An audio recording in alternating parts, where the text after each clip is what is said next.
किसान साथियों, आज का जो वीडियो आप लोगों के बीच में हम लेके आए हैं, ये उसी कड़ी का हिस्सा है जिसके अंदर हम मुख्य पोषक तत्व और सूक्ष्म पोषक तत्वों के बारे में विस्तृत जानकारी आप लोगों को देते आ रहे हैं। कुछ वीडियो हमने ऑलरेडी बनाए हैं, अभी तो काफ़ी वीडियो बनने हैं।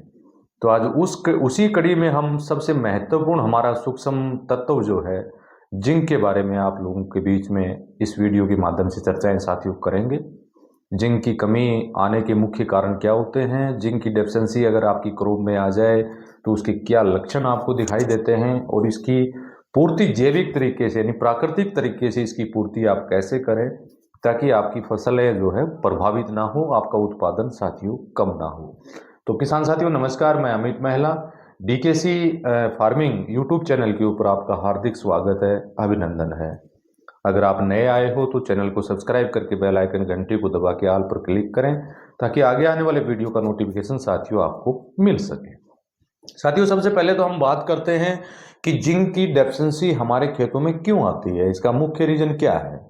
तो जिंक की डेफिशिएंसी आना सबसे बड़ा रीजन तो होता है हमारी जमीन का पीएच मान का बढ़ना, यानी अत्यधिक मात्रा में रासायनिक खादों का उपयोग, अत्यधिक मात्रा में जो है खरपतवार नाशक या कीड़े नाशक दवाओं का उपयोग करने की वजह से हमारी जमीनों का लगातार पीएच बढ़ रहा है, जिसकी वजह से सूक्ष्म पोषक तत्व और मुख्य पोषक तत्वों की डेफिशिएंसी आना साथियों लाजमी है।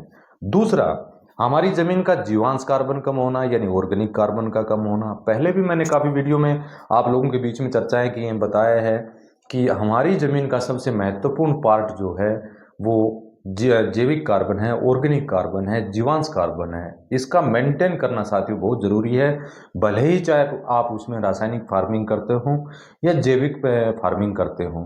और इतना आप जानते हैं कि रासायनिक में ऑर्गेनिक कार्बन को मेंटेन करना पॉसिबल बहुत ना के बराबर है, लेकिन ऑर्गेनिक फार्मिंग अगर आप करते हैं तो आपकी मिट्टी का जैविक कार्बन जो है वो आप साथियों बढ़ा सकते हैं। उसकी काफ़ी विस्तृत जानकारी भी मैंने वीडियो के माध्यम से दी है। तीसरा, हमारी जमीन के अंदर जो है हमारे मित्र फंगस, मित्र बैक्टीरिया का ना के बराबर होना, ये एक सबसे बड़ा रीजन साथियों होता है जो जिंक की डेफिशिएंसी हमारे खेतों में आ जाती है। अब जिंक की डेफिशिएंसी आने पर आपकी फसल में क्या लक्षण आपको दिखाई देते हैं उस पर हम थोड़ी सी चर्चाएं आपको कर लेते हैं। एक तो सबसे पहले आपको दिखाई देगा नई पत्तियां जो आएंगी वो पत्तियां बिल्कुल छोटे साइज की होंगी, आपके पौधे का तना छोटा होगा, आपके पौधे की हाइट जो है वो ना के बराबर होगी। दूसरा, पत्तियों के कॉर्नर में आपको हरापन नजर आएगा, लेकिन पत्तियों के बीच में पीले पीले धब्बे आपको दिखाई देंगे, पीली लाइनिंग आपको दिखाई देगी। तो ये समझ लेना चाहिए कि उसके अंदर जिंक की डेफिशिएंसी साथियों आ गई है। तीसरा, उसमें अगर आप वेजिटेबल करते हैं तो फूल का समय पर ना बनना, फल का समय पर ना बनना, और फूल और फल अगर बन रहे हैं तो उसमें ड्रॉपिंग भी होना, और ज़्यादा हमारी फूलों की संख्या ना बढ़ना और फलों की संख्या साथियों ना बढ़ना। अगर फल भी लग गए, फूल भी अच्छे आ रहे हैं तो फलों की साइज का कम होना, ये सबसे बड़ा जिंक की डेफिशिएंसी का साथियों मुख्य कारण उसमें देखा गया है। उसमें नई जो पत्तियां आएंगी वो आप देख पाएंगे कि विकृत प्रकार की उसकी स्थिति होगी, यानी गुच्छेदार पत्तियां उसमें निकल के आएंगी। तो ये समझ लेना चाहिए कि उसके अंदर जिंक की डेफिशिएंसी साथियों अवश्य आ चुकी है। अब हाल की फसल की हम बात करें तो हमारे गेहूं की क्रॉप है, हमारी सरसों की क्रॉप है, जौ की क्रॉप है, या हमारी अन्य वेजिटेबल है या बागवानी है, जिस पर इसको साफ तौर पर देखा जा सकता है कि जिंक की डेफिशिएंसी हमारी क्रॉप में साथियों आई हुई है। वैसे तो अगर सही मायने में बात करें तो जिंक की ज़्यादा आवश्यकता नहीं होती है, लेकिन फिर भी इसकी कमी की वजह से जो है हमारी फसलें काफ़ी प्रभावित होती हैं, हमारे उत्पादन पर साथियों काफ़ी असर देखा गया है। अब इसमें बात करते हैं कि जैविक तरीके से जिंक की डेफिशिएंसी को हम कैसे दूर करें ताकि आपकी क्रॉप अच्छी हो, आपकी फसल अच्छी हो। उसमें चंद मैं कुछ जो है चीज़ें आपको बताऊंगा जिससे इसकी डेफिशिएंसी को आसानी से जो है पूरा किया जा सकता है साथियों। सबसे पहला हमारे पास जो है OWDC है, जिसके अंदर zinc soluble bacteria already available है। माननीय चंद्रा जी का जो OWDC है इसके अंदर zinc soluble bacteria already available है। अगर वो आप पानी के साथ में वेस्ट डिकम्पोजर आप चलाते हैं या कोई भी माइक्रोन्यूट्रन इत्यादि वेस्ट डिकम्पोजर से बनाते हैं, वो खेत में डालने का आप काम करते हैं, तो आपके खेत में जो है जिंक सोल्यूबल बैक्टीरिया जाएगा, जो अनुपलब्ध अवस्था में जो भी जिंक आपके खेत में पड़ा है उसको घुलनशील करके पौधे को देने का साथियों काम करेगा। दूसरा, नीम की खली है, हमारी अरंडे की खली है, उसके अंदर भी जिंक पाया जाता है, उससे भी जिंक की डेफिशिएंसी साथियों आप पूरी कर सकते हो। नीम की खली का उपयोग करेंगे तो वो कीटनाशक के तौर पर भी एक अच्छा काम करेगी। अगर आप उसको अरंडी की खली को आप काम करेंगे, लिक्विड सोल्यूशन वेस्ट डिकम्पोजर से आप तैयार करेंगे, तो वो भी आपको काफ़ी फायदेमंद साथियों रहने वाला है। तीसरा, सबसे महत्वपूर्ण भी इसको हम कह सकते हैं, गैरू की मिट्टी। गैरू की मिट्टी के अंदर काफ़ी मात्रा में जिंक पाया जाता है साथियों। गैरू की मिट्टी के बारे में काफ़ी वीडियो मैंने पहले भी बनाए हैं, और गैरू की मिट्टी का घोल आप अवश्य तैयार कर लें। ये आपकी फसलों को अत्यधिक सर्दी और पाले की प्रकोप से भी आपको बचाने में आपका पूरा पूरा साथियों सहयोग करेगा। तो उसके अंदर भी काफ़ी मात्रा में जिंक होता है, उससे आप आसानी से पूर्ति कर सकते हो। चौथा, आप हरी खाद लगाते हैं, जैसे सनई लगाते हैं, ढेंचा लगाते हैं या बरसीम लगाते हैं, उसके अंदर भी काफ़ी मात्रा में जिंक पाया जाता है। तो वहाँ से भी अगर आपने साल में एक बार हरी खाद आप लगा रहे हैं, तो उससे भी जिंक की डेफिशिएंसी को आप आसानी से साथियों दूर कर सकते हैं।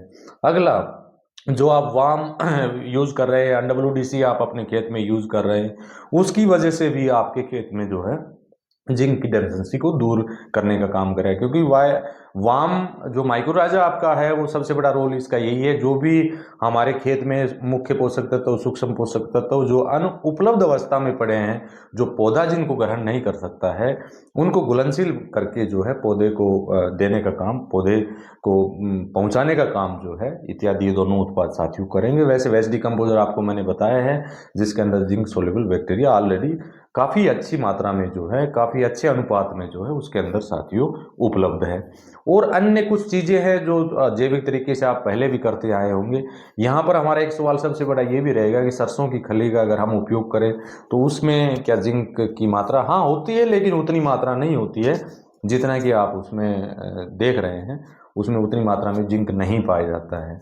अगला जो हमारा लास्ट जो है यूप्रो डीकेसी, जिसके ऊपर मैंने कलामिक महिला यूट्यूब चैनल के ऊपर एक वीडियो भी बनाया था, तो यूप्रो की वजह से भी काफ़ी हद तक आप उसमें जिंक की डेफिशिएंसी ना आए, क्योंकि पौधा अस्पुष्ट रहेगा, प्रोटीन उसको काफ़ी मात्रा में देंगे, तो जिंक की डेफिशिएंसी की वजह से पौधे की जो ग्रोथ रुकना था, वो ग्रोथ वहाँ पर स्टॉप हो जाएगी आपकी। तो यानी वो डेफिशिएंसी आपको बिल्कुल दिखाई नहीं देगी अगर यूप्रो डीकेसी का आप साथियों उपयोग करते हैं। इन सभी उत्पाद का जो उपयोग है आप फोलियर स्प्रे में ही आपको करना है।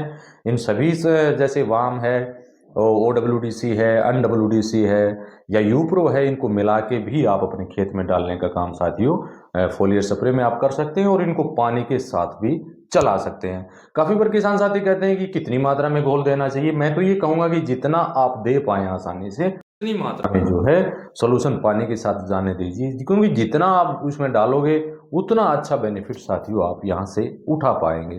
तो जैविक तरीके से जिंक की डेफिशिएंसी को बिल्कुल आसान और सुलभ तरीके से आप इसको पूरा कर सकते हैं। कोई ज़्यादा समस्या का इश्यू साथियों ये नहीं है।